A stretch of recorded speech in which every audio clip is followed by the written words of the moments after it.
हम भी स्ट्रेस से गुजर रहे हैं तो हम क्या करें, ये गौर से सुनिएगा। पहली बात ये याद रखिएगा कि स्ट्रेस में सबसे अहम बात यह है कि स्ट्रेस की मैनेजमेंट में एक बंदे का ठीक होना बहुत जरूरी है, और वो बंदा वो खुद है जिसको स्ट्रेस है। अगर वो खुद ही ठीक ना हुआ तो जिसने उस स्ट्रेस को मैनेज करना है वो मैनेज नहीं कर सकता। लिहाजा पहली बात तो यह है कि जो हमारा माइंड सेट है ना, जो हमारा मेंटल फ्रेमवर्क है, जो हमारे जहन के अंदर खिचड़ी चल रही है, जो कहानी चल रही है हमारे दिमाग के अंदर, हमने खुद उस कहानी की स्क्रिप्ट को बदलना है। और हमने अपने ब्रेन को यह कहना है कि हो जाएगा, जब तक मैं जिंदा हूं उस वक्त तक कोई बात नहीं। एक्सीडेंट में मेरी बाजू कट गई है ना, कोई बात नहीं, एक बाजू है।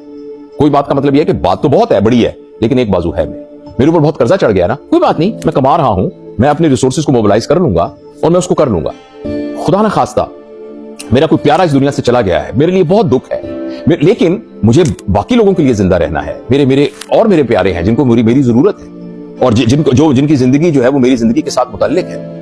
तो अगर मैं गिर पड़ूंगा तो फिर तो ये पूरा का पूरा, जैसे खैमे के अंदर एक सेंटर पिलर लगा होता है, वो गिर जाए तो पूरा खैमा नीचे गिर जाता है, तो वो तो खैमा गिर जाएगा सारा का सारा। तो जो सिपा सलार है इस पूरे स्ट्रेस की जंग के अंदर, सिपा सलार वो खुद है जिसको स्ट्रेस है। अगर उसके हाथ से झंडा गिर गया नीचे तो वो तो पूरा लश्कर जो है मात हो जाएगी उसको। तो इसलिए ये बहुत जरूरी है कि हम अपने मेंटल फ्रेमवर्क को ये रखें कि इस सारी कहानी में बचना है ना, जैसे वो बचना एक्चुअली मेरी मेंटल हेल्थ के इंटैक्ट होने की वजह से बचना है। अगर मैं ही गिर गया, मैं ही अपने आप को मैंने तबाह कर लिया, तो फिर तो कुछ नहीं हो सकेगा। एक बात। दूसरी बात यह है कि एक बड़ा हमारा एक साथी होता था हमारे साथ, जाम रियाज, मेरा ट्रेनी भी था, स्टूडेंट भी था, और मेरा साथी भी, दोस्त भी था। तो वो सर्जरी में, तो वो एक फिक्रा बोला करता था, और वो फिक्रा ये था कि फेर की होया, सो व्हाट। तो मुझे ये फिक्रा बड़ा जानदार लगा। वो बंदा जो स्ट्रेस में है ना, वो अपने आप को ये समझाए फेर की होया, कुछ भी हो जाएगा तो क्या हुआ। मसलन पिछले दिनों हम बात कर रहे थे तो किसी ने कहा कर्जा इतना चढ़ गया है, इतना कर्जा चढ़ गया है, समझ नहीं आ रहा मैं कैसे कर्जा दूंगा। मैंने लोगों को चेक दिए हुए हैं, वो चेकों की डेट आ गई है, अब वो चेक देने की डेट आ जाती है, वो चेक बाउंस हो जाते हैं, मैं क्या करूं। तो एक और दोस्त साथ बैठा हुआ था, उसने उसको कहा यार क्या होगा, ज्यादा चेक बाउंस हो जाएगा ना। तो चेक जब बाउंस होगा तो वो मुतलका थाने को कहेंगे, थानेदार आपको बुलाएगा, आप जाके उसको कहना कि जी बस मेरे पास पैसे नहीं थे, मैं दे दूंगा, मैं कोशिश कर रहा हूं। हो सकता है वो यहाँ मान जाए, ना मान जाए तो अदालत में ये चला जाएगा। अच्छा, अदालत में चला जाएगा तो जज आपको, ये हो सकता है कि आपके वारंट गिरफ्तारी है, 2 दिन हुआ ना जेल में, और 2 दिन वहां जेल में होके और कुछ भी नहीं होता। जो बड़े बड़े लोग जेल के अंदर बैठे हुए हैं, बड़े नेल्सन मंडेला जेल में रहा है बहुत अरसा, इमरान खान कई सालों से जेल के अंदर है, ये जितने और सारे ये सब जेलों में गए थे। उसने लाइटर टोन के अंदर इस तरह कहा, तो 2-3 दिन कोई बात नहीं, तुमने कोई बुरा काम तो कोई नहीं किया, बदकारी तो नहीं की, किसी को कत्ल तो नहीं किया, किसी इस तरह के केस में तो नहीं हो, तो 2-3 दिन वहां जेल में कोई आपको कोई मारेगा नहीं, पिटाएगा नहीं, इस जुर्म के अंदर उन्होंने कौन सा उगलवाना है कुछ आपको। 2 दिन के बाद अदालत आपको बुलाएगी, तो अदालत कहेगी पैसे दें, आप कहेंगे जी मेरी महीने की आमदनी 2 लाख रुपया है, ये मैंने इसके 6 करोड़ रुपया देने हैं, तो मुझे प्लीज आप बताएं मैं कैसे दूं, मेरे नाम कोई जायदाद नहीं है, मेरे नाम कोई गाड़ी नहीं है। अदालत आपकी मुकर्रर कर देगी कि भाई तुम्हें घर का खर्चा भी चाहिए, 30,000 रुपए महीना तुम उनका कर्जा वापस करोगे, तो अगले 40 साल में कर्जा वापस कर देना होगा। ठीक है। तो अच्छा, कहने का मतलब यह है कि कोई भी सूरत हाल हो तो आप उसके अंदर जो वर्ष होगा, फिर क्यों है, जो वर्ष होगा, तो मैं ये नहीं कहता कि वर्ष होना चाहिए, मैं ये नहीं कहता किसी को जेल जाना चाहिए, मैं ये नहीं कहता किसी के खिलाफ पर्चा होना चाहिए, मैं ये नहीं कहता ये सब चीजें, लेकिन यह है कि जो कुछ भी होगा आप उसको मर्दानाबाद, अगर जिंदा हुए आप और इंटैक्ट हुए तो उसको हैंडल कर लेंगे आप। तो पहले तो अपने माइंड फ्रेमवर्क के ऊपर ये बताएं कि यार क्या होगा, ज्यादा से ज्यादा जो भी होगा उसको मैं हैंडल कर लूंगा। अब एक गले में मुसीबत पड़ जो गई है, तो मैं उसको कर लूंगा हैंडल, मैं देख लूंगा उसको संभाल लूंगा, फिर जिस तरीके से जो मौके पे होगा वो मैं वैसे कर लूंगा। एक बात। दूसरी बात यह है कि फिर स्ट्रेटजी बनाकर अपने रिसोर्सेज को मोबिलाइज किया जाए। और ये बात प्लीज आप जहन में रखिए, ये बात मैं आपको किताबों में पढ़ी हुई नहीं सुना रहा, ये बात मैं आपको और इधर उधर से सुन के और ये जो सेल्फ हेल्प की किताबें हैं वहां से हासिल करके नहीं बता रहा। मैं पूरी जिम्मेदारी से आपको बताता हूं कि मैं ये बात अपने ऊपर बीते हुए जाती तजुर्बे से आपको बता रहा हूं, और आपको भी ये तजुर्बा हुआ होगा। मेरा तजुर्बा कोई यूनिक नहीं है कि जो कुछ भी हमें स्ट्रेस होता है वो हमारी परसेप्शन होती है, वो अपनी रियलिटी से बहुत ज्यादा होता है। जो कुछ हम उसकी वजह से डर रहे होते हैं, घबरा रहे होते हैं, परेशान हो रहे होते हैं, वो उस रियलिटी से बहुत ज्यादा होता है, और वो हमारी परसेप्शन होती है, हमारा अपना अंदाजा होता है, हमारे अपने ख्यालात होते हैं। तो आपने फेमस फिक्रा सुना होगा कि मसला हालात का नहीं होता, मसला ख्यालात का होता है। जो कुछ हालात की वजह से ख्यालात बनते हैं वो हैं जो हमें परेशान करते हैं और बॉदर करते हैं और तंग करते हैं, और हमारे अंदर वो तमाम चेंजेस लेके आते हैं जो मैंने आपको बताई। तो हम अपनी परसेप्शन को चेंज करें, अपने आप को कहें कि व्हाट वर्स कैन हैपन। और पहली बात, दूसरा स्ट्रेटजी जरूर बनाएं, नेगोशिएट करें, बात करें, किसी से पैसे पकड़ें, डबल जॉब करें, कुछ करें, मतलब जो भी उसकी स्ट्रेटजी है उस स्ट्रेटजी को बनाएं। आप इंटैक्ट माइंड के साथ होंगे तो स्ट्रेटजी बनाएंगे, और अगर आप बिल्कुल रजाई में घुस के बिल्कुल ऐसे अधमुए होकर लेट गए तो फिर आप कुछ भी नहीं कर सकेंगे। तो ये दो बातें। अच्छा, तीसरी जो बात है शायद आपके लिए वो बहुत उसके लिए उसमें ज्यादा इंटरेस्ट हो, वो ये है कि जब एक्चुअल स्ट्रेस की कैफियत हो तो उसको क्या करें।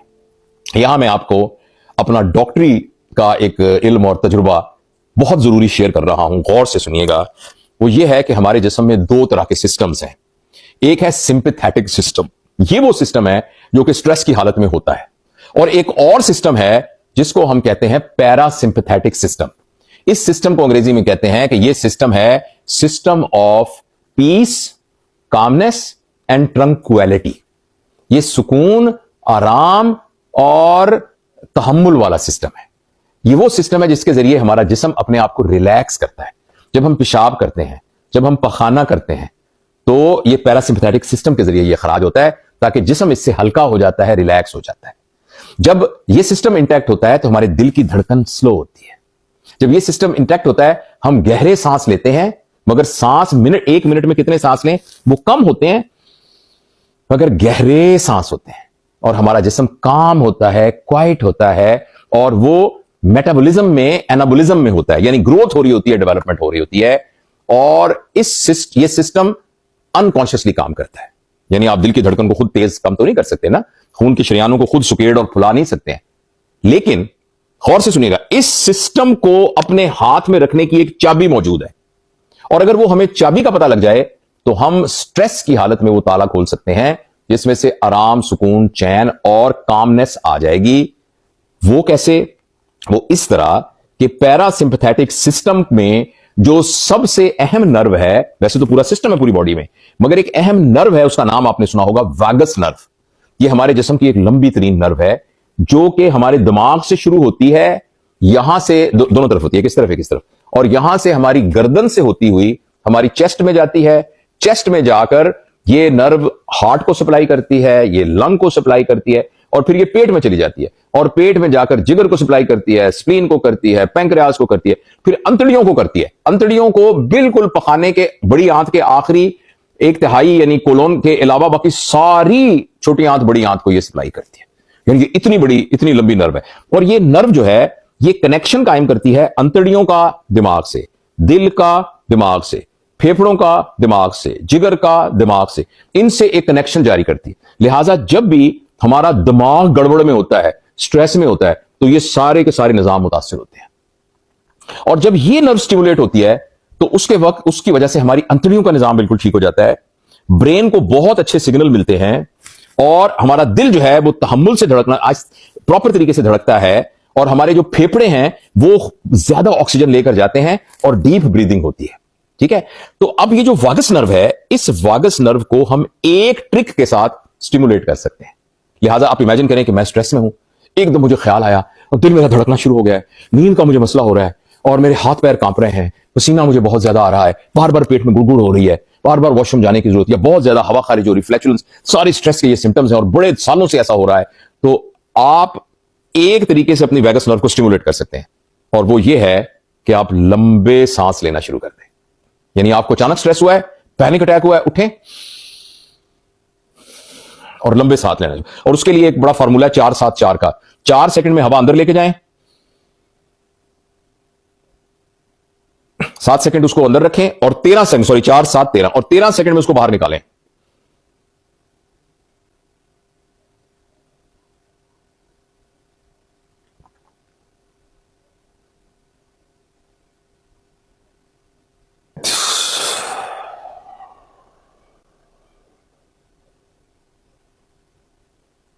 इस तरह सांस लें, लंबा सांस लें और बाहर निकालें। जब आप इस तरह गहरे लंबे सांस लेंगे तो जिस तरीके से वैगस नर्व स्टिमुलेट होती है तो गहरे लंबे सांस होते हैं, जब हम गहरे लंबे सांस लेते हैं तो वैगस नर्व स्टिमुलेट हो जाती है। और ये एक विंडो है जिसके जरिए से हम वक्ती तौर पर अपने स्ट्रेस को, हमारी बॉडी में जो स्ट्रेस के असरात होते हैं, और आप इसको करके देखें, थोड़ी देर के लंबे सांस लेने से आपको अपना दिल आहिस्ता धड़कना शुरू हो जाएगा, पसीना कम हो जाएगा, यहाँ के ख्यालात जो है वो कुछ नर्म हो जाएंगे और कुछ पॉजिटिव हो जाएंगे, और आपको जिंदगी वर्थ लिविंग नजर आनी शुरू हो जाएगी। इसके अलावा प्लीज आप याद रखिए कि उस स्ट्रेस के आलम के अंदर आप जो कुछ कर रहे हैं ना वो करना छोड़ दें। आप लेटे हुए हैं तो उठ के बैठ जाएं, उठ के बैठे हैं तो खड़े हो जाएं, खड़े हैं तो किसी और मोटर एक्टिविटी में आप शामिल हो जाएं, और कुछ नहीं तो वॉशरूम में जाके, गुस्लखाने में जाके नहाना शुरू कर दें, कोई किताब पढ़ना शुरू कर दें, अलमारी को साफ करना शुरू कर दें, किसी ना किसी फिजिकल एक्टिविटी में आप इन्वॉल्व हो जाएं, तो वक्ती तौर पर जो स्ट्रेस है वो आपका, उसके जो सिम्टम्स हैं वो फौरी तौर पर खत्म हो जाएंगे। तो मुझे पक्का यकीन है कि सिर्फ मेरी इस गुफ्तगू से ये नहीं होगा कि स्ट्रेस खत्म हो जाएगा, ये नहीं होगा कि बिल्कुल आप उसके बाद आइंदा से आपको कोई स्ट्रेस नहीं होगा, लेकिन हमारे अंदर स्ट्रेस को हैंडल करने की एबिलिटी बढ़ जाएगी। और बहुत सी ऐसी चीजें जो हमारा दिमाग खराब कर देती हैं, हमें पागल कर देती हैं, हमारी नींद को डिस्टर्ब कर देती हैं, वो तमाम चीजें हट जाएंगी। कुछ चीजें और भी हैं जो ज़मीनी तौर पे बताऊं, वो ये है कि अगर आपके ऊपर स्ट्रेस का पूरा पीरियड गुजर रहा है तो एक्सरसाइज को बिल्कुल ना छोड़िए। नंबर 2, अपनी डाइट का ख्याल रखिए। नंबर 3, जो हमारा अकीदा और फेथ है वो बहुत पावरफुल टूल है हमें स्ट्रेस से बचाने का, तो अल्लाह से राब्ता रखिए, नमाजों का एहतमाम रखिए, और जो आपने कुरान पाक या जो भी मजहबी आपकी किताब है उसको आप जरूर पढ़िए। इसके अलावा अपनी नॉर्मल जिंदगी, अपने रिलेशनशिप में लोगों के साथ जो हैंडलिंग है, अजीजों को मिलना, रिश्तेदारों को मिलना, दोस्तों को मिलना, उसके अंदर आप किसी किस्म की कोई वो ना करें, कमी ना करें। यानी अपनी नॉर्मल लाइफ को उसी तरीके से करते जाएं। और जब भी कोई बंदा, खुदा ना खास्ता, क्योंकि हमारे लोग मजे लेने के लिए, चस्के लेने के लिए स्ट्रेस के बारे में पूछ, हाँ जी वो क्या बना तुम्हारा, वो जो तुम्हारे कर्जे का क्या बना, वो जो तुम्हारा फलाना तलाक हुई थी उसका क्या बना, वो जो तुम्हारी शादी का मसला था क्या हुआ, तो ऐसी सूरत में आप उनसे जान ना छुड़वाएं। हाँ, फ्रैंकली बता दें कि हाँ यार एक मसला हो गया था, बहरहाल उसको हम हैंडल करने की कोशिश कर रहे हैं, ताकि और लोगों की एंजाइटी आपके ऊपर ना पड़े। और सबसे आखिर बात यह है कि दुआ की ताकत को अंडर एस्टिमेट ना करें, अल्लाह से दुआ मांगे।